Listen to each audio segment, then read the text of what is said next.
Today's topic, how to boost your serotonin naturally. Welcome to the Restorative Longevity Podcast, where we share how to increase your quality of life while also increasing your longevity. Now let's welcome our host, Jimmy Yen, also known as the AccuSensei. Jimmy is a licensed acupuncturist, herbalist, nutritionist, and restorative longevity expert dedicated to guiding you on your journey to vibrant health and lasting wellness. And so this is a topic that's perfect for, especially after Thanksgiving dinner, because there's a myth that Thanksgiving turkey helps increase your serotonin. I'm going to debunk that myth today. And so how to boost your serotonin naturally in alignment with how I do these podcasts, here's the answer, okay? You boost it by increasing your protein consumption, because tryptophan we get tryptophan from, which is an amino acid, we get it only from our food. So the best way to boost your serotonin is to get it through eating protein. So that's the answer. Now I'm going to go through the details of how you actually do that and what protein to eat, because many people, especially even in the natural healthcare space, they give parts of information, not the complete information. They give parts of the information. So I want to go over what's all the complete information. Okay, so let's get ready. If you're not subscribed to my channel, make sure you hit the subscribe button. If you have your friends and family who need this information, make sure they subscribe to this channel. I've got the live chat on, so if you want to ask a question, if I have time, I will answer your questions. So thank you for joining me live. All right, so serotonin. What is serotonin? So in the previous podcast, we talked about neurotransmitters. Neurotransmitters are chemical messages that are how our nerve cells communicate, right? And our nerve cells, they don't touch each other, so they have these synapse junctions. They come really close to each other, and they have messengers that go from one end to the other, and that's how our nerves communicate, right? That terminology is called neurotransmitters. They're just messengers, okay? So we talked about a couple of messengers before in the previous podcast. Serotonin is a neurotransmitter. Serotonin is a messenger, right? So what is serotonin most known for? Like when people say serotonin, right? Everybody, I think most people have heard of the word serotonin. This is what usually comes to people's mind. Okay, happy, right? Serotonin helps us regulate our mood, which it does. It helps regulate our sleep. It helps regulate our appetite, right? So mood, sleep, appetite, these are the three things that most people know serotonin is used for. Here's what I would say is not so commonly known, right? Serotonin does affect your memory, especially as you age, and especially if you have a history of dementia, or a family history of dementia, or if you have dementia right now. Serotonin helps with improving your memory and your dementia, right? Bet you didn't know that. All right. So where do we get that? So I already gave you the answer earlier on. Food. How do we make more serotonin? We make it through an amino acid, right? But food is the main source of our serotonin production. So if you want more serotonin, you have to eat the right foods, okay? So what foods? Well, let me first start off with the production of serotonin is produced by an amino acid called tryptophan. Tryptophan is what is converted into serotonin. So you need tryptophan in order to get serotonin, right? And the brain is highly critically dependent upon tryptophan, okay? So tryptophan is an essential amino acid. What does that mean? That means our body cannot produce it at all. So we have to get it from our food. We have to get it from our diet. So therefore, serotonin, the only way to increase your serotonin is to get it through your diet, right? Or what you put in your mouth. Now, what are the current guidelines for tryptophan? So remember, tryptophan produces serotonin. So now we're going to talk about tryptophan, which is an amino acid. Just a little building block, right? A building block that builds, it's like a brick that builds a wall. The wall is kind of like serotonin.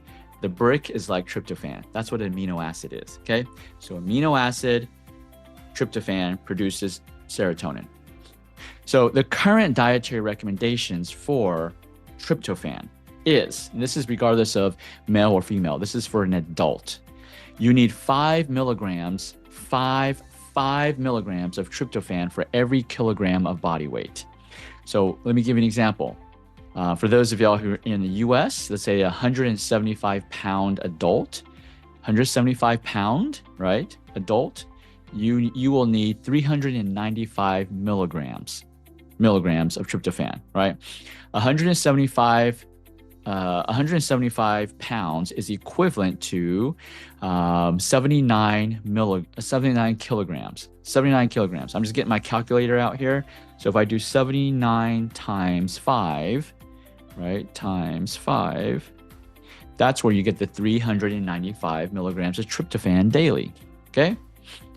Now that's just a general guideline. That is not what you want to shoot for. If you have any type of mood disorders, let's say you're suffering from anxiety, depression, you have your appetite is going crazy or it's not enough, and your sleep is not doing good, then you need to get probably more than 395 milligrams of tryptophan daily, okay? So food sources of tryptophan. So we know that the only place you can get tryptophan is your food. So where? What types of food? Let me tell you some good news and bad news. The good news, it's readily available. You can get tryptophan, especially in the American diet, you're getting tryptophan without even trying, because the American diet is so animal protein based, right? Animal protein based is animal protein is one of the best, one of the good sources. I would say the best source. It's one of the good sources. But in general, protein from animals and from plants is where you get the most tryptophan. Let me repeat that. Protein that you get from plants and animals is your best source of tryptophan. Okay? Here's the bad news. Tryptophan takes a back seat to other amino acids. So amino acids are like bricks, different types of bricks, okay? It takes the back seat. So your body processes it last. So let's say you've got amino acids are passengers in a car. The tryptophan will be the last passenger that exits that car, right? So that means it will be the last thing that your body, your brain can use because it's the last one that exits, okay? So tryptophan is the last one to get absorbed by the brain. Here's another bad news. No matter how much animal protein you eat, like here in the US, the carnivore diet is so popular right now. It doesn't matter how much animal protein you eat, only less than 10% of that, less than 10% of the tryptophan that comes from your animal protein, less than 10%, okay, actually makes it to be used to produce serotonin. So you may eat a carnivore diet, 3 meals, all animal protein, less than 10% of that is actually going to serotonin production, okay? So those are the bad news, right? So what are some good sources? Good sources, the best sources. Plant-based, one of the best sources is plant-based, which is chia seeds. Chia seeds is your best source of tryptophan. Chia is the ancient Mayan word for strength. Chia seeds will give you strength. Yeah, little seeds, chia seeds will give you strength, not big animal proteins. And I like to use this analogy. If you look at the animal kingdom, right? Like in Africa in the safari, right? Look at all of the animals that are the biggest, the strongest, right? And the ones that have long endurance. What do they eat? Think about that. Let's say you go to a safari desert. What are the animals that you see that can graze, that can run fast, that can sprint forever? And which are the animals that are sleeping all the time? Yes, they have some strength, but they're sleeping all the time. And maybe they only have spurts of energy and then they get super tired, right? If you're watching this podcast, see if you can, I want to see if y'all know. In the animal kingdom, when you go into the safari desert, which animals, the animals that have the longest endurance, that are the biggest, the strongest, right? What do they eat? Versus the animals that they're really fast, but they're only spurts of like seconds, maybe 30 seconds, 1 minute of energy, and then they sleep the rest of the day. What animals, what do they eat? If you look at the safari, if you go to Africa, you look at the safari, the animals who have the longest endurance and they're the biggest animals, right? They're herbivores. They eat plants, seeds, nuts. They're the elephants and giraffe. What do they eat? They eat plants. They eat plant-based protein. So the big myth that you need to grow big muscles, that in order to grow big muscles, you need to eat animal protein, huge myth. Just look at how God created the earth. Huge myth. Humans made that myth. Yeah, the gazelles, how fast do they run? And they are active throughout the day, right? The gazelles, they're running all the time. They are plant-based proteins. Now, if you look at, most people, think about lions and tigers and leopards and pumas. What do they eat? They eat animal protein. And what do they do all day? They sleep all day because they're tired all day.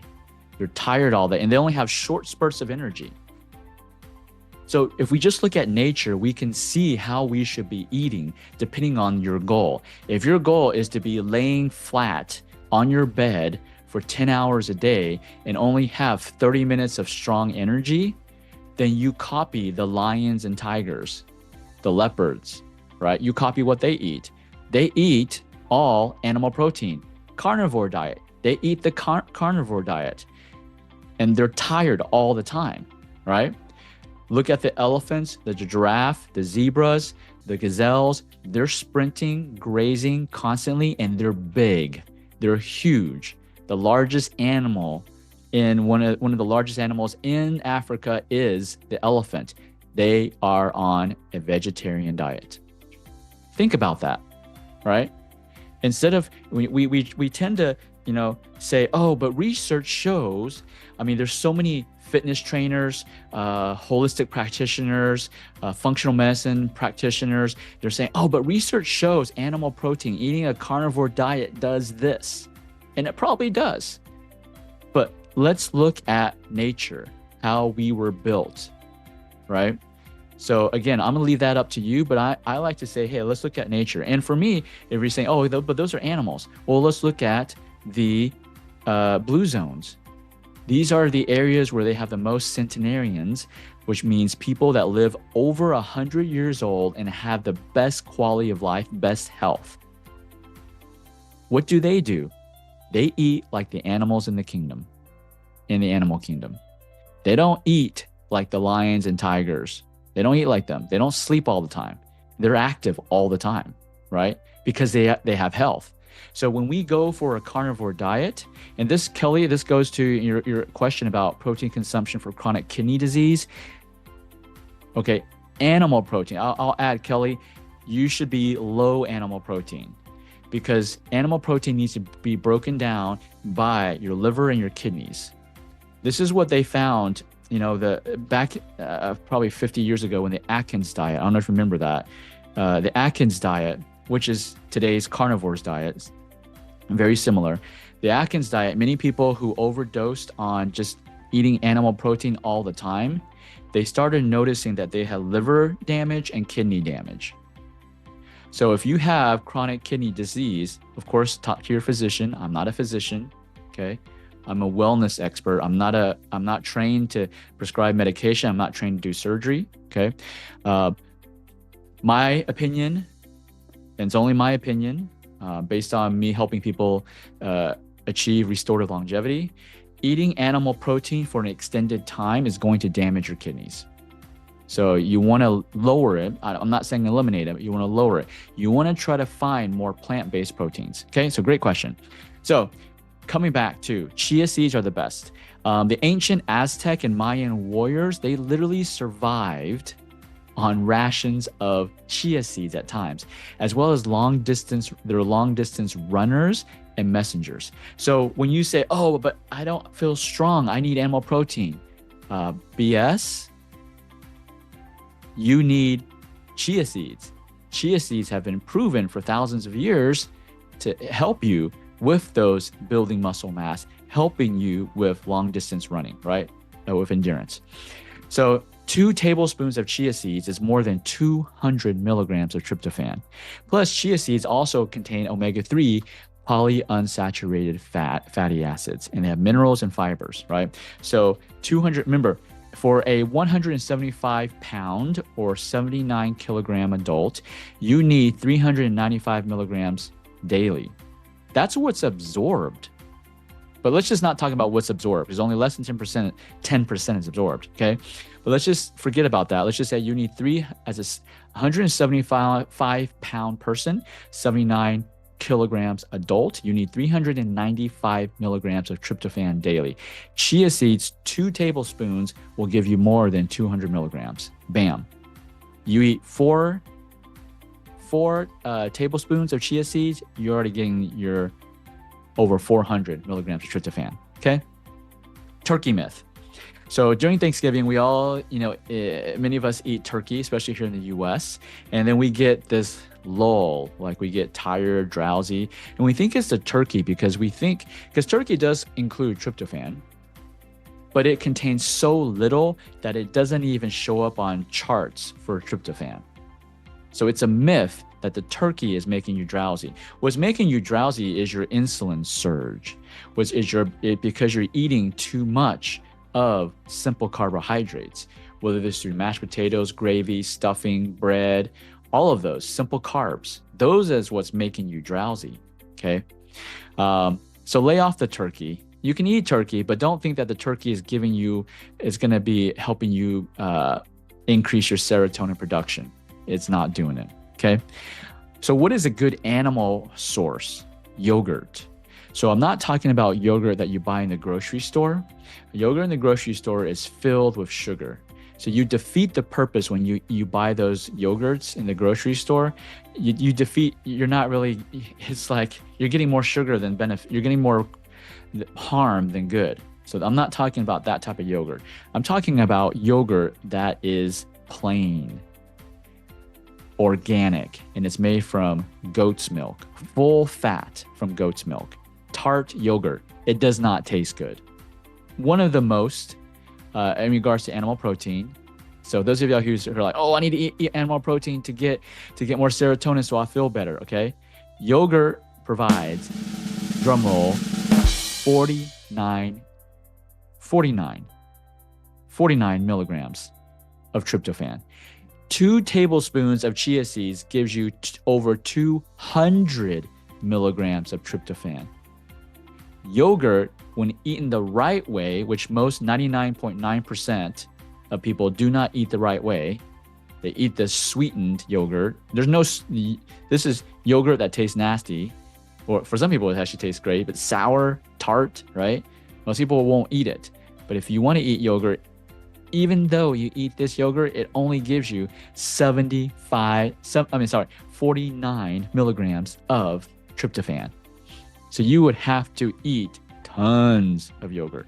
That's 1 cup, 1 cup of yogurt.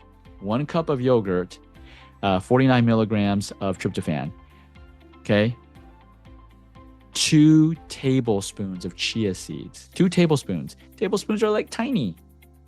2 tablespoons of chia seeds, 200 milligrams of tryptophan. So if you are feeling depressed, anxiety, you hit the chia seeds, okay? Hit the chia seeds. Now, I'm not telling you to, go vegetarian or vegan, because vegans who don't eat animal protein, they tend to suffer. They tend to prone of tryptophan. low in tryptophan, which is going to cause anxiety and depression, right? So the solution is hit the chia seeds. Focus on the plant-based proteins that have tryptophan. There is an alternative, but this is not the priority. I'm telling you, this is not the priority, but there is an alternative to getting tryptophan, okay? And this is what functional medicine practitioners, fitness trainers, naturopaths, even acupuncturists, this is what they will tell you to do, which you can do temporarily, okay? But I don't talk about, I'm only taking about 5 seconds to talk about this because I don't want you to be focused on this. You can get it through a supplement. Tryptophan, you can get it through a supplement, not tryptophan specifically, but you have to understand when you get tryptophan, your body absorbs tryptophan from your food. Your body converts the tryptophan into a chemical called 5-HTP. That 5-HTP is then converted into serotonin. So many health practitioners will tell you, oh, just go get a supplement of 5-HTP. Now, that is a temporary Band-Aid. It is not a solution, okay? It's a Band-Aid, but it can help. So if you need serotonin, you're depressed, you're anxious, you can't sleep, your appetite's is too much or too little, you can go get some 5-HTP, okay? 5-HTP, which can be converted into serotonin. Now, again, this is a Band-Aid. It's not a solution. It's not helping your body restore its function to produce serotonin, the ability to produce serotonin, right? And here's another thing. It's not as clear cut as just, oh, if I get tryptophan, I'm automatically going to get, if I just focus on tryptophan, I'm automatically going to get a large dose of serotonin produced. No, because other vitamins and minerals are required. See, our bodies are miraculously, they do not function in a single lane. It doesn't function by itself. Okay, many things need to happen. For example, you need vitamin B6 in order for tryptophan to be converted to serotonin, right? That's one thing that recently they have found. Now, just because research has not found the other thousands of minerals and vitamins your body needs to convert tryptophan to serotonin doesn't mean it doesn't exist. Science does not know everything. If it did, here's the thing. I love science. I'm a biochemist, so I'm just letting you know I love science. I love research. But here's the thing. When you start thinking that you're making all health decisions based on the current available science research, you're getting just this piece of the puzzle, right? Because if truly research and science knows everything, we should have zero disease. Everything should be cured, right? Just think about it. Let's just talk common sense. If research knows everything, if science knows everything, everything should be cured. Why is medication sales every year up in the trillions of dollars? Why is surgery up? That makes no sense, right? But coming back. So to say that, hey, I'm just going to take 5-HTP, just because 5-HTP is a supplement does not make it the right thing to do. Now, temporarily, to get some symptom relief, yes, absolutely take that. But if you want to fix your problem, that ain't the fix, okay? So let me go over a list of other foods that have tryptophan. So chia seeds, whole milk, especially goat's milk, right? But you have to drink 1 quart. 1 quart of goat's milk will get you 732 milligrams of tryptophan, right? Sesame seeds, 1 ounce will give you 189 milligrams of tryptophan. Yogurt, I already talked about 49. Pumpkin seeds will give you 1 ounce of it will give you 121 milligrams of tryptophan. Seaweed, spirulina, okay? 1 ounce of this will give you 260 milligrams of tryptophan. Eat that sushi, okay? And this is seaweed. Seaweed is one of the things that in one of the blue zones in Japan, they eat seaweed every single day. Edamame, soybeans. Edamame, okay? 1 cup of it will give you 236 milligrams of tryptophan. You'll notice the foods that are high in tryptophan are not from animal proteins. They're from vegetarian. They're from plant-based. Seeds, seaweeds, right? Seeds, seaweeds, okay? These are the ones that are huge in tryptophan. All right, so that's the main focus of today. Thank you for everybody for joining. If you haven't subscribed, please subscribe. We're going to go through all of these neurotransmitters, how to increase it by yourself. That's what this podcast is about. I'm trying to equip people, the 8 billion people around the world, to take control of their own health. Now, if you don't want to take control of your own health and you want to be dependent upon medication, I'm not saying that's wrong. This is the wrong channel. This is the wrong podcast. But if you want to take control of your health and your family's health, your community's health, you don't want to be dependent upon medication. You don't want to be dependent upon pills, and that includes supplements. You want to be able to live like the blue zone area, the restorative you want to live a life of restorative longevity, which means you live a longer life and a higher quality of life. Okay. I'm not talking about living a long life and then and being in a wheelchair. That's not what I'm talking about. I'm talking about living to 100 and you're still playing tennis. You're still playing basketball. You're still running, right? You're still doing the things that you love to do. That's restorative longevity. In order to do that, you need to take control of your own health. And that's why I'm going step by step to help you do things that, for example, today was serotonin. How can you feel a little depressed? Get some chia seeds. Eat some chia seeds and that will start lifting your mood, right? So these are the things that I want to help you. Your medicine cabinet is in your garden. That's what they learned in the blue zones is, when the researchers were going through the blue zones and they're like, oh, hey, yeah, if I have this symptom or I'm struggling with this, the people in those blue zones will say, let me go to my medicine cabinet. And what happened was they went to their garden. Plant-based is the solution. You need animal protein, okay? Many of them, again, remember in a previous podcast, I talked about Mediterranean diet. Mediterranean diet, you need animal protein. You still need animal protein, but not like the current fad diets that say that you need to be all animal protein and you need to stay away from grains, right? You need to stay away from grains here in the US because grains are no longer food here in the US. But if you're outside of the US, you have an advantage that we don't have. Your food is not contaminated and it is still food. It is no longer genetically modified. It is no longer fake food. We here in the US, you got to eat organic. You have no other choice. If it's not organic, you don't even know if it's real food. Just because it doesn't say it's genetically modified, you got pesticides, all of those problems here in the US, right? So, but that's another, I'll get off that little train right there I just went on. So serotonin, eat your chia seeds, eat your pumpkin seeds. If you like milk, drink your goat's milk, eat your yogurt. But just know that the seeds, the chia seeds, the seaweed, chia seeds and seaweed, these are the two that will help you increase your tryptophan, which will increase your serotonin, which make you feel better, feel happier. If you're not happy, eat some chia seeds. All right, guys, till the next time, same channel, same time, Sundays, 8:30 Central Standard Time. I'll see you then. Peace. This episode is sponsored by Achieve Integrative Health, the #1 acupuncture clinic in the US. We're grateful for their support in helping us bring you the Restorative Longevity podcast.